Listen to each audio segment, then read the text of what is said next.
Bueno, aquí arrancamos hoy un poquito retrasados, pero en esta oportunidad creo que por primera vez no fue por nosotros. Hoy veníamos todos preparados para arrancar a las 12:30.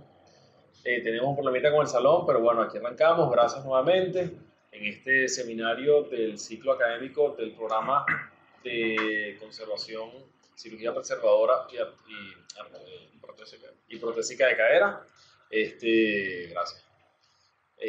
Nada, el tema de hoy es luxo fracturas de cadera. Así que, como siempre, háblanos. Bueno, buenas tardes. Vamos a iniciar entonces la presentación de hoy de luxofracturas de cadera como parte del programa del Fellow de Cirugía Preservadora y Protésica de Cadera, coordinado por el doctor Leonardo Pinto y el doctor Rafael Romero. Comenzamos hablando de las luxofracturas de cadera y lo primero que tenemos que mencionar es que se reportan desde el siglo XIX. Y fue en 1983 donde se describió la primera serie considerable de luxaciones asociadas a fracturas de cadera. Después precisamente de la popularización del uso de los vehículos. De 46 a 84% de las luxofracturas de cadera tienen que ver o tienen relación con accidentes de tránsito, principalmente de vehículos, y actualmente con los accidentes en moto también se ha incrementado.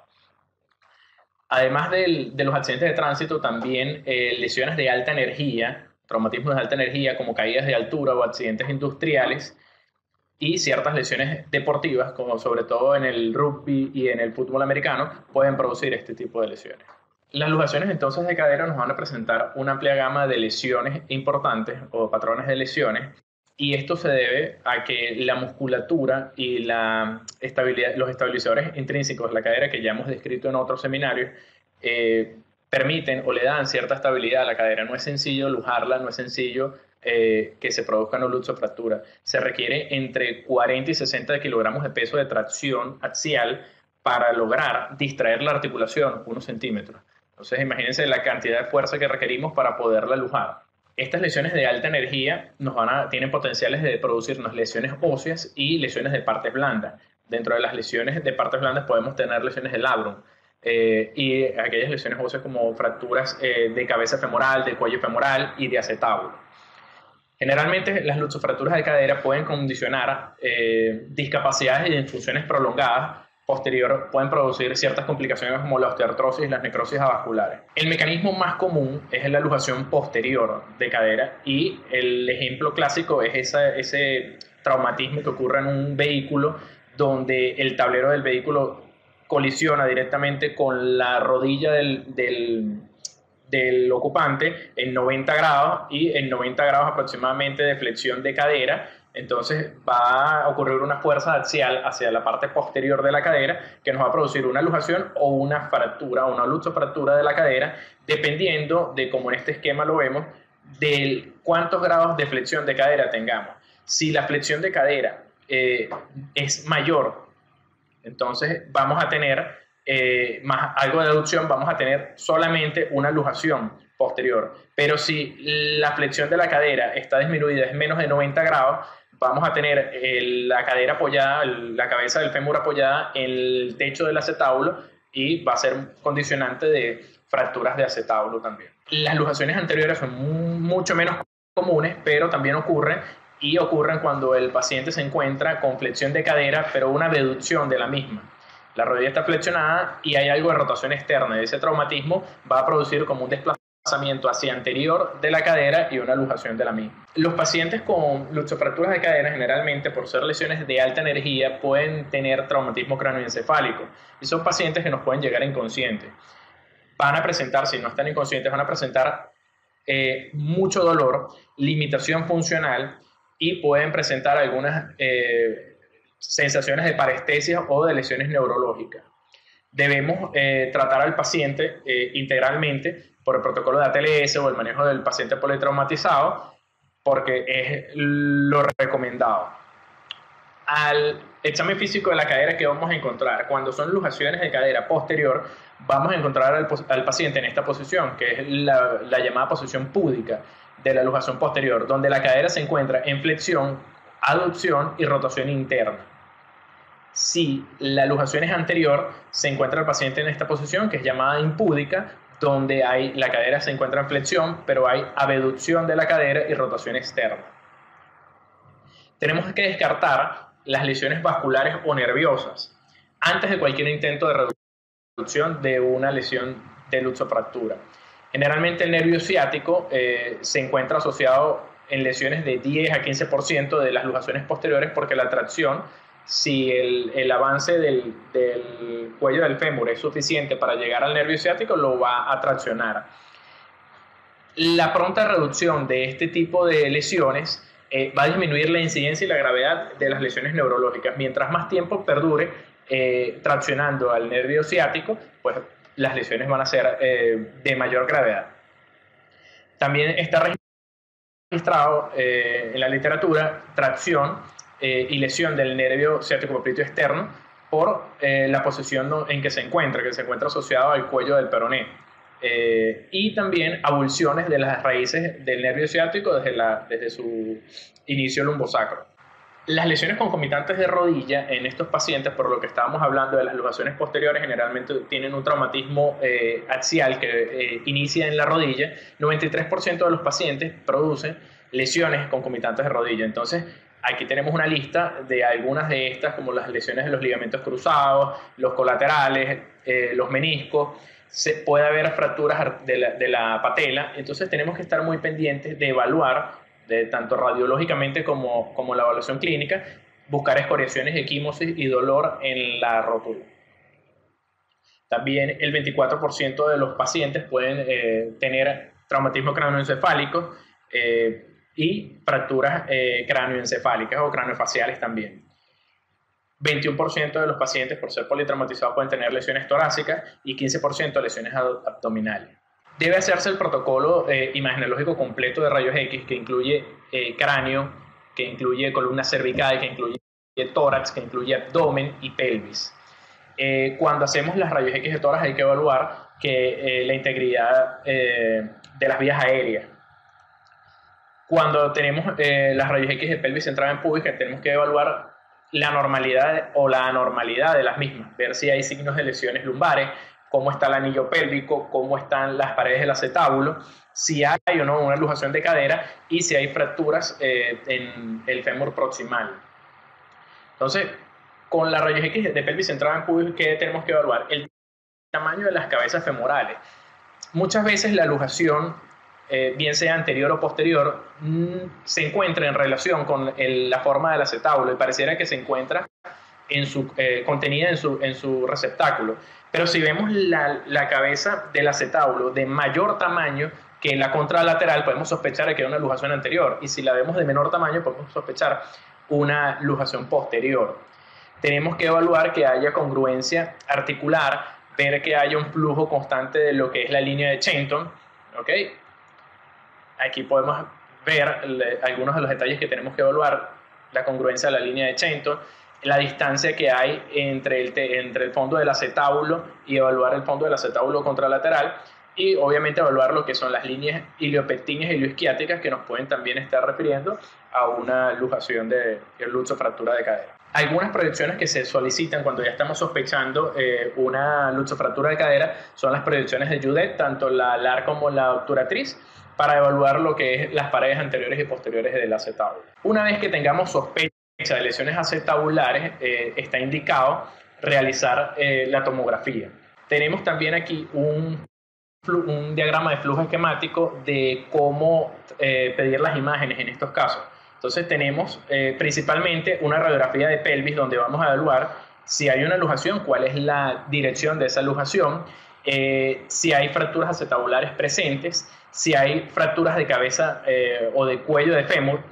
Y si no hay fracturas de cuello de fémur, podemos solicitar o podemos intentar una reducción cerrada bajo sedación. Pero si llega a haber una fractura de cuello o de cabeza de fémur, tenemos que inmediatamente solicitar una tomografía computarizada. Y con esta tomografía computarizada vamos a ver si hay conminución del acetábulo, el tipo de fractura que tiene el acetábulo, el tipo de fractura de cabeza o de cuello acetabular, si hay unos fragmentos o restos articulares, si tenemos una reducción que no nos dejó satisfechos. A veces se realizan las reducciones cerradas no vemos, y lo que logramos ver es que hay una discrepancia en el fondo acetabular de una y otra cadera, y entonces pedimos la tomografía y evaluamos de repente que tenemos fragmentos óseos interpuestos. Y una vez que tengamos la tomografía es que vamos a realizar el manejo definitivo de la misma. Existen múltiples clasificaciones de luxofracturas de cadera, están descritas desde el 51, Einstein fue el primero que las describió, que no tienen una utilidad en la práctica clínica. Y por ello las vamos a mencionar solamente. Tenemos la clasificación de Epstein, tenemos las clasificaciones de Armstrong, tenemos la clasificación de Thompson y Einstein, tenemos la de Stuart Milford, tenemos la de Levine, la de la O, y generalmente nos quedamos, o la más práctica, lo que mejor utilizamos son las clasificaciones anatómicas, las que nos van a describir si hay o no una luxación anterior o posterior y si hay o no lesiones concomitantes. Y la clasificación de Pipkin, que sí es la más utilizada actualmente. Entonces tenemos en las luxaciones posteriores que debemos evaluar en estos pacientes, que por lo menos en este caso tenemos una imagen radiológica donde la cabeza femoral se encuentra superolateral al acetábulo, tenemos una rotación interna y por ende se nos oculta el trocánter menor, y tenemos que evaluar algún fragmento de pared posterior en este caso. Cuando hay luxaciones anteriores vamos a encontrar la cabeza femoral inferomedial al acetábulo. Con la rotación externa vamos a evidenciar en su totalidad lo que es el trocánter menor, y vemos que la cabeza femoral se ve de mayor tamaño a lo que se ve la contralateral. Tenemos en luxaciones posteriores con fracturas insignificantes del acetábulo, como en este caso se pide la tomografía, vemos que el fragmento es muy pequeño y que no es susceptible a una fijación, y se realiza solamente la reducción.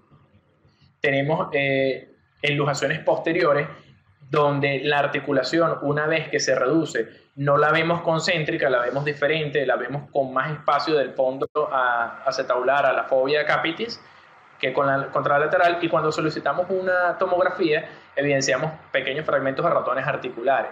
Muchas veces no se logran evidenciar estos fragmentos. Si son cartilaginosos es difícil evidenciarlos con una tomografía, y es la única indicación de resonancia en este caso, ver si hay fragmentos osteocondrales o solamente condrales.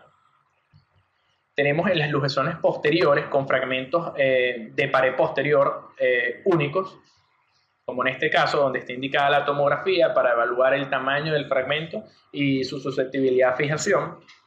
Tenemos las luxaciones posteriores con fracturas conminutas de la pared posterior del acetábulo, que vendría siendo una Thompson-Einstein 3. Tenemos las luxaciones posteriores donde hay una fractura de acetábulo asociada una fractura de acetábulo medial, de la porción medial, asociada tanto a pared como el piso del fondo del acetábulo, ¿okay? Que cuando vemos en la tomografía se evidencian múltiples fragmentos también conminutos. Y tenemos la clasificación de Pipkin, en la cual la Pipkin 1 es aquella clasificación o aquel tipo de luxofractura donde solamente está lesionada un fragmento pequeño de la cabeza por debajo de la fovea capitis. Tenemos la Pipkin 2 donde la lesión de la cabeza incluye la fovea capitis, está por encima de la fovea capitis, donde la Pipkin 3 asociada a una Pipkin 1 o 2 tenemos una fractura del cuello del acetábulo, y la Pipkin 4 donde una fractura de Pipkin 1 o Pipkin 2 además está asociada a una fractura del acetábulo.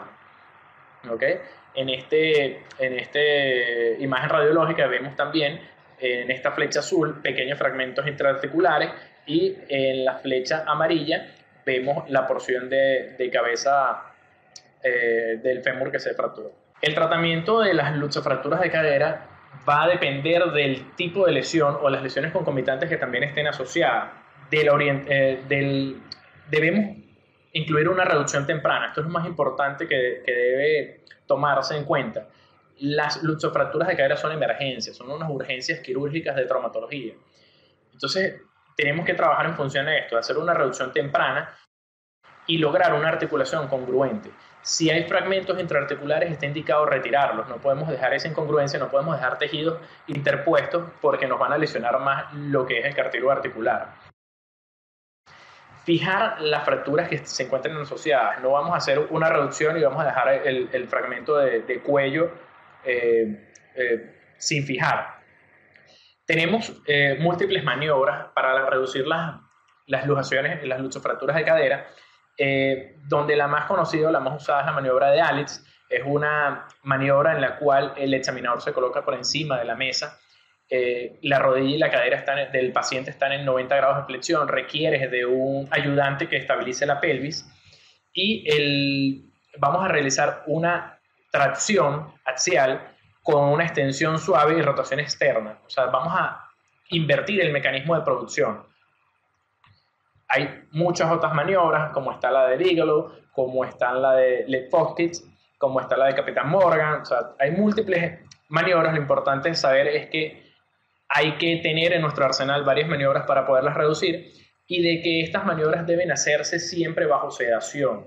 ¿Okay? Hay pacientes que en emergencia se han reportado que cuando le realizan estas reducciones sin sedación pueden tener un shock neurológico, ¿okay? O neurogénico.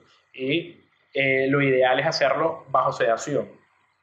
¿Cuándo está indicada la reducción abierta? Cuando las luxaciones son inveteradas, cuando tienen mucho tiempo, las contracturas musculares son tan importantes que no se van a poder reducir.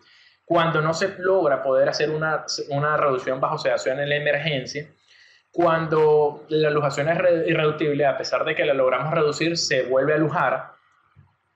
Cuando se mantiene una inestabilidad que bajo intensificador de imagen hacemos la reducción e igualmente cuando realizamos las maniobras de abducción y de aducción se vuelve a luxar. Cuando hay asociadas fracturas del cuello femoral o del acetábulo y cuando tenemos fragmentos interpuestos. Los abordajes recomendados para la reducción abierta son para luxaciones posteriores el abordaje de Kocher-Langenbeck y para luxaciones anteriores el abordaje de Smith-Peterson y de Watson-Jones. Tenemos aquí un caso, no sé si la imagen tiene suficiente tamaño para que todos la vean, donde tenemos una luxación posterior previa, la rayos X previa se ve solamente la luxación posterior. Cuando se realiza la reducción se ve congruente, sin embargo se sigue manteniendo una incongruencia de tamaño de las cabezas de ambos fémur. Se realiza una tomografía donde vemos entonces un fragmento de cabeza femoral, una lesión PIC 1, ¿okay? Que requiere una fijación. Además se asocia a una lesión del acetábulo, entonces intraoperatoriamente bajo fluoroscopio hacen una luxación controlada donde hacen una osteotomía del trocánter mayor, tienen acceso a hacer la luxación controlada de la cadera, reparan con unos tornillos de mini fragmentos avellanados lo que es la lesión de la cabeza femoral, reparan con placas de reconstrucción la lesión del acetábulo y se vuelve a fijar el fragmento del trocánter mayor. Tenemos aquí otro caso donde tenemos una luxación posterior previa en la cual no se evidencia lesión acetabular. Se realiza una rayos X lateral donde se evidencia que la luxación sí es posterior. Se realiza la reducción y al realizar la reducción se evidencia la lesión acetabular. Cuando evidencian la lesión acetabular solicitan una rayos X, una tomografía computarizada donde se evidencia lo que es la lesión de la rama posterior del acetábulo y entonces es susceptible a reparación y se realiza igualmente por un abordaje de Kocher-Langenbeck, se realiza la osteotomía del trocánter mayor y se fija cada uno de los fragmentos. Tenemos este caso también donde hay una luxofractura de acetábulo con impactación de la cabeza del acetábulo en el fondo acetabular, donde ahí en la tomografía se ve una lesión de la pared posterior del acetábulo y se ve la impactación de la cabeza acetabular. Cuando se lleva a mesa operatoria se evidencia que hay una extensa lesión de lo que es la superficie articular del acetábulo, que no es compatible con la articulación, y entonces se realiza una artroplastia total con reparación del techo acetabular. Está indicado dentro de los cuidados postoperatorios cuando las lesiones de acetábulo son importantes, la tracción esquelética durante 4 semanas o el encamamiento durante 4 semanas, diferir el apoyo durante 6 semanas. hay ciertas complicaciones de las luxofracturas donde de la que más ocurre es la necrosis vascular, hasta el 52% de necrosis vascular si no se realiza una reducción en las primeras 6 horas, que es nuestro periodo dorado. Si esta reducción se hace en menos de 6 horas, disminuye mucho lo que es la frecuencia de la necrosis hasta un 4.8%. Y de artritis postraumática, el 24% cuando está asociada a fracturas y el 50% cuando es asociada a fracturas.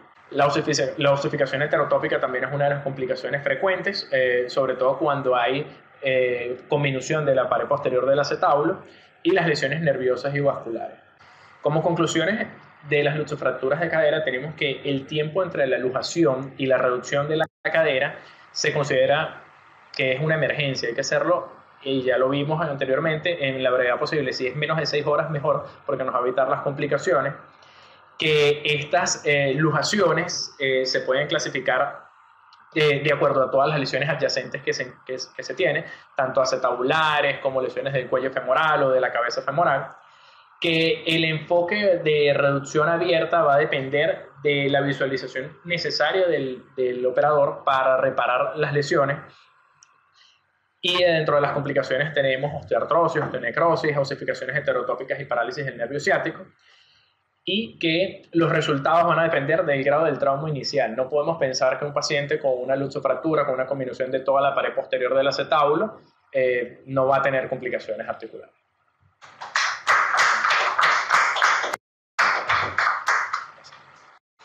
Bueno, gracias por... Sí, tenemos un caso hoy, pero estamos tratando de traer casos para ver qué pasa. Afortunadamente las luxofracturas de cadera no son frecuentes porque las consecuencias generalmente son devastadoras, ¿no? Y son devastadoras no tanto porque la lesión sea grave, que lo es, sino porque no se considera una urgencia, número uno, y número dos, porque a veces no se tiene la infraestructura para resolver un problema tan complejo, porque es un problema complejo. Entonces, si no se considera una urgencia, si no se trata dentro de las primeras 2 horas, no se reduce, ya hay un cambio a largo plazo en el pronóstico de esa cadera. Dentro de las 6 horas se considera relativamente bueno, pero evidentemente que idealmente entre las primeras 2. Las lesiones son graves porque desde el punto de vista de la energía que se requiere para lograr una cadera te habla de cuánta energía hubo en el traumatismo. O sea, hay que considerar que es un politraumatizado con riesgo de vida. Y número dos, porque las consecuencias son que básicamente la persona culmina con una artroplastia de cadera. Entonces, bueno, yo había anotado esas cositas aquí para discutirlas y ya vamos a ver el caso.